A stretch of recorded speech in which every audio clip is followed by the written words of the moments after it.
දැනට හරියට සතියකට කලින් මැයි මාසේ 25 වෙනිදා Ferrari ඒගොල්ලන්ගේ පළවෙනි ඉලෙක්ට්‍රික් කාර් එක launch කරනවා. මෙන්න මේ launch එකෙන් අපිට ඉගෙන ගන්න තියෙනවා ලොකු මාකටිං පාඩමක්. Point of parity, point of difference. POP, POD. මේ කාර් එක launch වෙන්නේ ලෝකේ ඉන්න සියලුම පොරවල් එකට දාලා. මේක ඩිසයින් කරන්නේ කවුද? Sir John Ive. Sir John Ive කියන්නේ කලින් Apple වල හිටපු chief design officer. iPhone එක, iMac එක, iWatch එක, iPad එක ඔක්කොටම පිටිපස්සේ හිටපු main designer. එයා තමයි මේ කාර් එක ඩිසයින් කරන්නේ. කවුද මේ කාර් එක launch කරන වීඩියෝ එකේ ඉන්නේ? Lewis Hamilton උයි, Charles Leclerc උයි. ෆෝමියුලා ඩ්‍රයිවර්ස්ලා විදිහට ලෝකේ ඉන්න හොඳම දෙන්නේ. ඊළඟට මේ කාර් එක ගිහිල්ලා මුලින්ම පෙන්නන්නේ කාටද? පොප් ලියෝට. පාප් වහන්සේට. ඒ විතරක් නෙමෙයි. කීයද මේකේ price tag එක? $640,000. අර Rolls Royce Cullinan එක ඩඩ්ලි සිරිසේන ගෙනාපු ලංකාවට ඒකට වඩා ගොඩක් ගණන් මේ කාර් එක.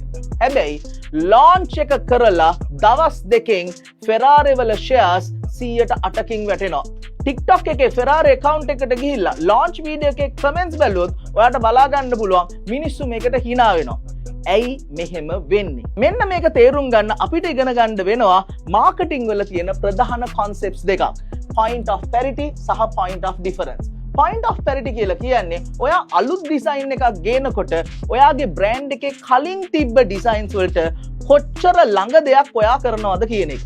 ඒ වගේම point of difference කියලා කියන්නේ ඔයා අලුතෙන් ගේන ඩිසයින් එක පරණ ඩිසයින්ස් වලට වඩා කොච්චර වෙනස් දෙයක් ඔයා කරනවද කියන එක. මෙන්න මේ අලුත් කාර් එකේදී වෙලා තියෙන්නේ point of parity කියන එක හුඟක් අඩු වෙලා point of difference කියන එක ගොඩාක් වැඩි වෙලා තියෙනවා. ඒක නිසා මිනිස්සුන්ට හිතෙනවා මෙන්න මේක කලින් Ferrari එකක් වගේ නෙමෙයි කියලා. මොකද Ferrari කියලා කියන්නේ මිනිස්සු සෑහෙන්න ආදරෙන් ගලඳගත්ත ඩිසයින් එකක්. ඒ වගේම මේ Ferrari එක වෙන brands එක්ක මිනිස්සු සංසන්දනය කරන්න හදනවා. ඒ කියන්නේ වෙන brands එක්ක point of parity එකක් හදා ගන්න හදනවා. මොකද මේ කාර් එක ඇත්තටම Chinese කාර් එකක් වගේ. ඒක නිසා මිනිස්සුන්ට හිතෙනවා මේක නම් Ferrari නෙමෙයි කියලා. ඒක හින්දා ලෝකෙ කොච්චර පොරවල් එකතු වෙලා මෙන්න මේ කාර් එක හැදුවත් දැන් ඉන්ටර්නෙට් එකේ මේක බෑක්ක්‍රෑෂ් වෙලා තියෙන්නේ. ඒ වගේම Ferrari එකේ shares 108කින් අඩු වෙලා තියෙනවා. මේක අපිටත් හොඳ පාඩමක්.